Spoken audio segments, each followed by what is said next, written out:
Kalau misalnya nanti kamu punya anak nih, terus anak kamu browsing berita,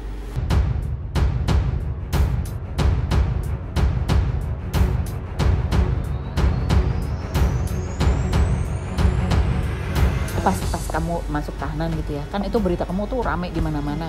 Itu semua orang kan dulu TV ya gitu. Nah itu menghadapi warga binaan, ada nggak yang ngeliat kamu tuh yang gini? Ada Gitu. ada Yang paling serem yang diapain kamu?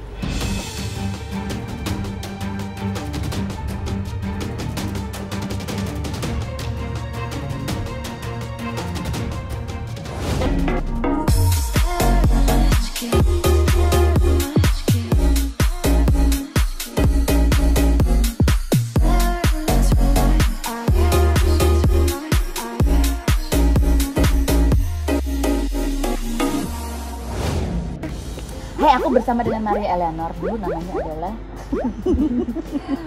nah, inisialnya nggak bagus, tau nggak kak, makanya diganti. emang kamu kalau dengar nama Lydia Pratiwi apa sih yang terlintas tuh apa gitu nama Lydia Pratiwi?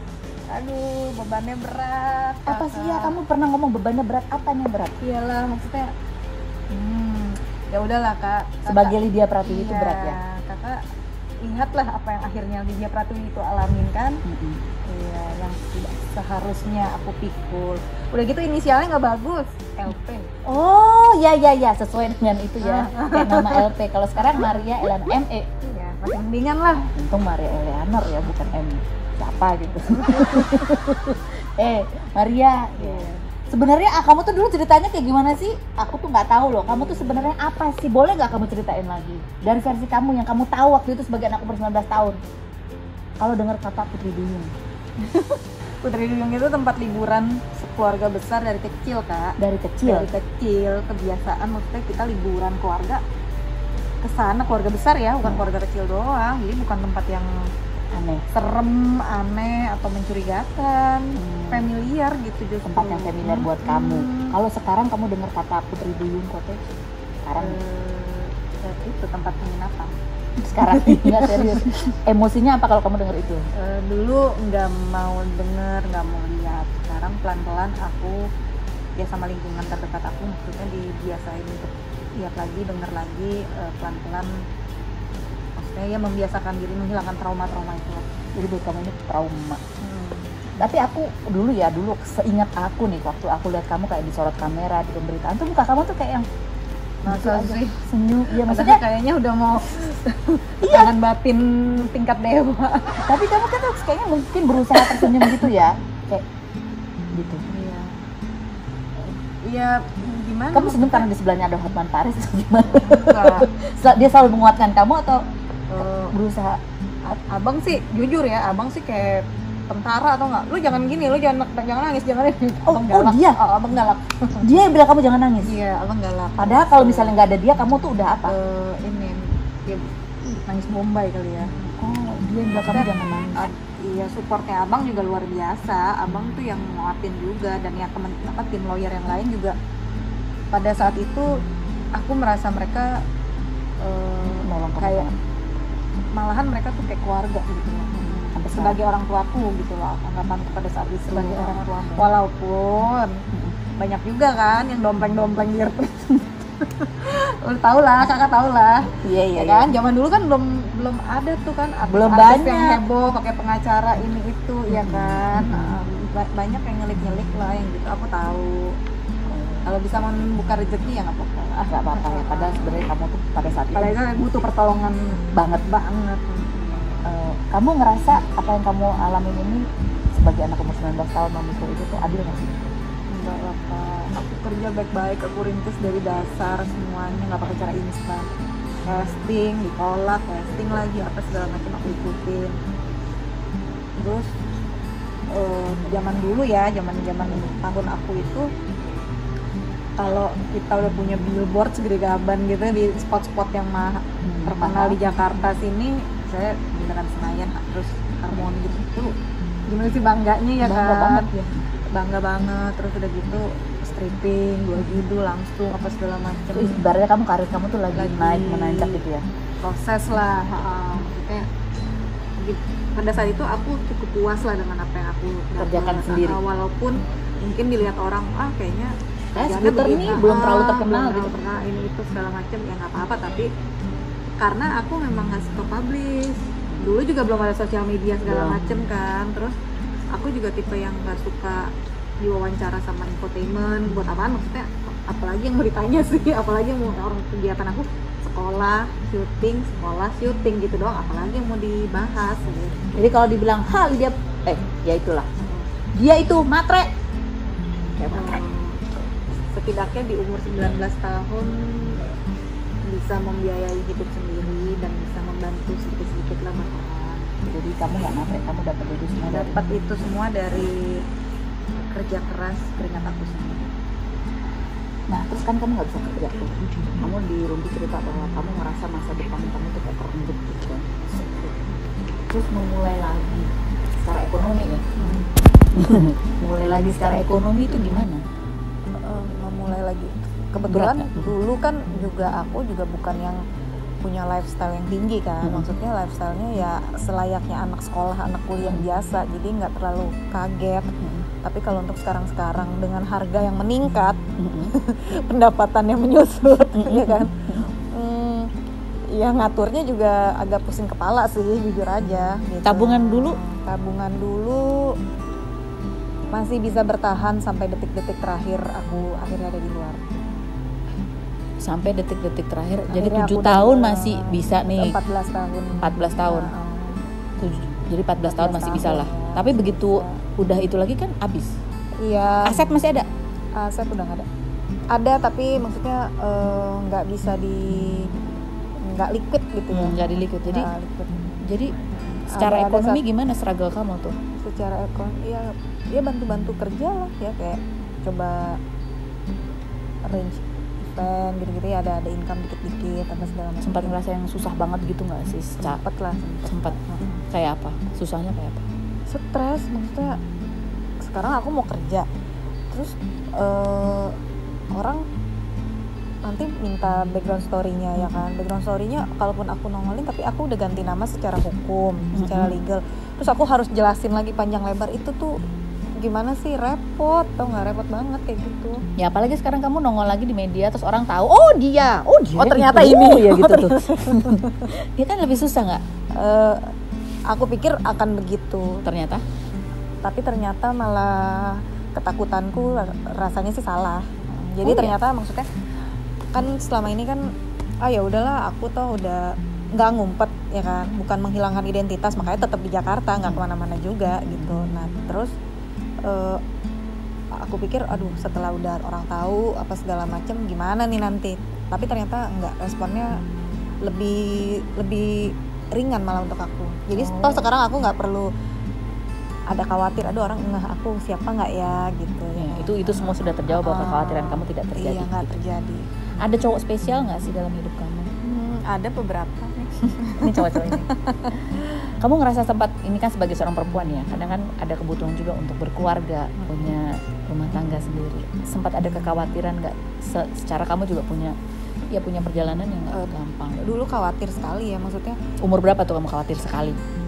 umur awal. Dulu ceritanya pengennya nikah muda gitu, tiba-tiba Di dalam? gimana tuh, bubar semua impian. Punya pacar nggak waktu itu? Punya, Terus? putus jadinya. Gara-gara itu? Yang itu bukan pacarku. Yang mana? Yang itu, Oh yang itu bukan pacarmu. mohon maaf ya, Memang itu memang perlu diluruskan bahwa itu kamu cuma kenal aja. cuma kenal aja. Jadi itu bukan pacar. Kamu punya pacar yang beneran. Punya. Terus pacar Itu kamu yang dilarang sama abang, awas lo keluar balik lagi sama dia gitu, kata abang. kenapa? Karena dia ninggalin, lagi kondisi orang gitu, dia ninggal. Tapi pacar kamu yang beneran ini ya? Iya. Sebut saja namanya si Mawar, bukan Mawar ya. daun kelor. Pacar kamu yang beneran sesungguhnya ya, yang di luar pemberitaan itu berarti banyak yang salah ya. Dan tentang informasi tentang kamu tuh. Itu abang wanti-wanti. Pokoknya lo keluar, awas lo balik sama dia ya. Si daun kelor ini. Si daun kelor. Daun kelor ini pada saat kamu kena kasus tuh responnya dia kayak gimana? Tiba-tiba hilang aja gitu. Tiba-tiba hilang. Hilang aja. Malahan Nggak pernah nengok kamu pun? Enggak. Malahan yang bukan dampingin, sempat Nemenin kamu. waktu itu. Jadi aku sakit ya kan. waktu masih awal banget proses di polisi itu sakit, matanya nggak bisa lihat, bengkak, terus asma. Yang datang kakaknya sama teman kakaknya bawain obat. Kalau dianya goodbye bye gitu. Serius? Goodbye my love. No. Padahal tadinya udah berencana mau nikah sama itu, si Daun Enggak sih, Kelor. belum. Pemain sinetron juga Daun Kelor ini. Enggak. Aku nggak pernah pacaran dengan Daun Kelor. orang-orang di dunia entertainment. Oh, terus apa sekarang Daun Kelor ini ngapain? Udah nikah? Nggak tahu, biarin aja. Bener. Nggak tahu. Nggak tahu. Jadi, ya, nah sekarang gimana kamu? Kan ya pasti ada kekhawatiran itu untuk ada pasangan. Kalaupun ya ada cowok yang suka sama kamu, kan keluarganya juga nanti pasti ada penjelasan-penjelasan yang harus kamu Panjang gitu berikan. ya. Sempat khawatir? Iya, waktu dulu sempat khawatir. Sekarang aku cuek-cuek aja lah. Apa udah ada jangan-jangan? Tetep. Nggak, dijalanin aja deh, lihat gimana nanti aja lah. Lihat gimana nanti aja. Kalau misalnya nanti kamu punya anak nih, terus anak kamu browsing berita. Iya, itu dia. Aku mikirnya kan ke sana kan. Maksudnya kalau nanti punya anak, terus anakku di sekolahnya bagaimana? Maksudnya dibully nggak atau apa gitu. Ya, ada beberapa hal yang tidak bisa aku publish tapi bisa aku buktikan untuk sebagai penguat ceritaku dan anak-anakku nanti maksud supaya yakin gitu. Tapi bahwa itu versi kamu benar iya, adanya. Tidak seperti pemberitaan itu. Tapi sebenarnya antara pemberitaan sama apa yang terjadi di ruang sidang itu sama nggak sih? Beda jauh sih. Beda jauh.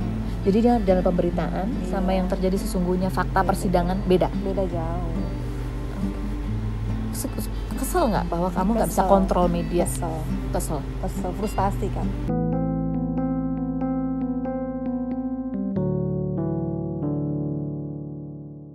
Frustasi.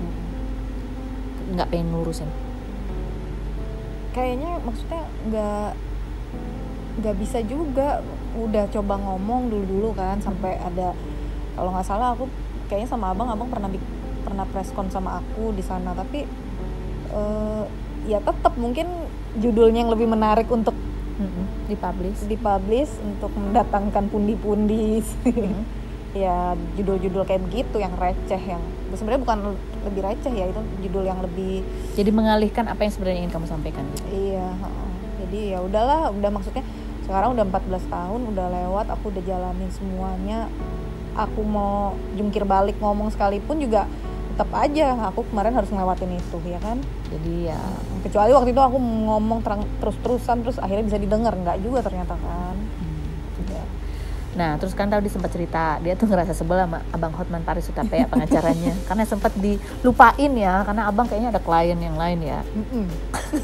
Padahal harusnya itu sidang banding atau enggak, harusnya sidang apa sih? Oh, kasasi. Bandingnya udah turun. Udah. Akhirnya udah harusnya kalau misalnya ada Abang itu kasasi jadinya apa? Karena nggak ada Abang jadinya apa? Iya, karena Abang lempar ke anak buahnya. Kamu ngerasa jadi kurang berhasil? Iya. Terus udah gitu aku telepon Abang pas putusannya dateng. Terus? Abang bingung. Emang udah ada? Loh, kok Abang nanya sama aku? Bilang gitu. Aku makanya ngambek sama dia. Kesel banget. Abang gimana? Maksudnya dia jadi dia bingung. Loh, kok emang udah ada? Ih, kan Abang lawyernya, kok Abang nanya aku udah ada, padahal aku udah dipanggil. Nih ya, gini. Tapi ada pengacara yang dampingin waktu itu? Enggak, kalau kasasi gitu kan berkas-berkas doang, kita nggak tahu. Makanya kamu marah itu sama dia sekarang. Masih marah sama dia nggak? Enggak deh. Jujur, nggak deh kata dia. Lihat gimana. Kamu akan memaafkan Abang kalau Abang ngundang aku ketemu, ngobrol dulu. Oh, ngobrol aja ya. Traktir makan kayak Bang. Apa kayak Abang kadang-kadang pelit. Bukan kadang-kadang, salah. Tapi Abang pernah bawain aku hadiah. Nggak pelit Bang, nggak pelit nggak? Abang pernah bawain aku hadiah parfum. Abang nggak pelit. Jalan-jalan dari mana ya? Abang dari Paris. Eropa waktu itu, dari mana lah lupa aku. Oh, kirain Hotman Paris. Iya, pokoknya dia memang dari sana dibawain Paris Hilton waktu itu. Parfumnya belum masuk sini. Baik, ternyata Abang baik. Tolong dong undang tuh dia Pratiwi. Salah, Mari Adanor. Salah deh. Halo Abang. Abang inget nggak? Jangan lupain Abang, mentang-mentang sekarang udah banyak temen ceweknya banyak kamu. Oh iya Abang. Oke. Terus ya, aku pernah lihat tuh waktu itu berita juga nih, dia dulu ya di dalam pakai behel, rambutnya ke salon. Itu sebenarnya apa sih, ceritakan deh sesungguhnya. Kita jadi kayak gini. Nggak pernah ada tayangan gitu, nggak ada. Ya mungkin tayangan nggak ada, mungkin beritanya kamu kerimbat tapi. Nggak Terawat banget ya, kok di dalam kayak terawat banget deh. Kok bisa pakai behel? Apa sih ceritanya itu sesungguhnya? Jadi aku tuh sebelum masuk itu kan pakai behel. Tapi kalau setiap mau syuting iklan copot. Kan permanen sakit banget ya kan. Terus baru pasang sebulan copot, baru pasang 2 minggu copot. Ya udah, akhirnya pas ya udah dong, ini udah fix nih. Gua nggak bakal kerja nih, udah pasti ketahuan kan. Ya udah aku pasang lagi bahan yang dulu. Lumayan, walaupun sekarang belum selesai sih akhirnya, karena pas lagi belum selesai. Pas lagi pindah ke Tangerang itu aku nggak bisa kontrol karena dokternya beda kan, disuruh ulang dari awal aku nggak mau gitu. Akhirnya ya udah, kalau rambut sih segala macam memang ada salon yang kerjain sih kita juga ya, apa namanya istilah penghuni ya, warga binaan juga, cuma warga binaan. Cuma ya nggak ada yang gimana sih gitu. Kamu dulu ngapain? Kalau warga binaan kan banyak kegiatannya tuh di dalam. Kamu bagian apa? Ngapain aja dulu? Aku dulu ngurus kesenian. Oh ya? Nyanyi, teater gitu apa? Enggak, ya pokoknya semua kesenian di sana aku yang handle. Jadi suka dapat uang saku juga nggak? Enggak, kita yang keluar modal kakak. Kok kamu mimpin senam itu kesenian juga nggak? Enggak, pernah olahraga. Oh seksi olahraga lain. Jadi bikin, misalkan aku bentuk vokal grup, terus aku bentuk yang marawis, aku bentuk dancer gitu, terus ya macam-macam lah, drama gitu-gitu. Pas kamu masuk tahanan gitu ya, kan itu berita kamu tuh rame di mana-mana. Itu semua orang kan dulu TV ya gitu. Iya. Nah itu menghadapi warga binaan, ada nggak yang ngeliat kamu tuh yang gini? Ada gitu. Ada. Yang paling serem yang diapain kamu? Yang paling serem ya sebagai anak 19 tahun iya, gitu. Ngata-ngatain gitu lah, ngata-ngatain. Terus kamu gimana? Diem di pojokan gitu. Terus diapain lagi? Mengkerut, cuma dikatain doang. Disengin apa enggak? Kalau fisik sih enggak, dikata-katain, tapi kan gila ya, bacot perempuan kan. Gitu. Mengalahkan fisik kayaknya ya. Itu luka tapi tidak berdarah gitu. Menurut mereka jadi aku fine aja. Iya, aku lihat kalau kamu kalau disorot tuh mukanya cuman gila, nggak punya perasaan banget sih perempuan gitu kayaknya gitu loh. Serius deh, aku jujur sebagai penonton ya, aku ngeliatin ini orang senyum-senyum aja sih, kasusnya berat kayak gitu nih gitu. Karena jadi di luar infotainment kakak gitu juga.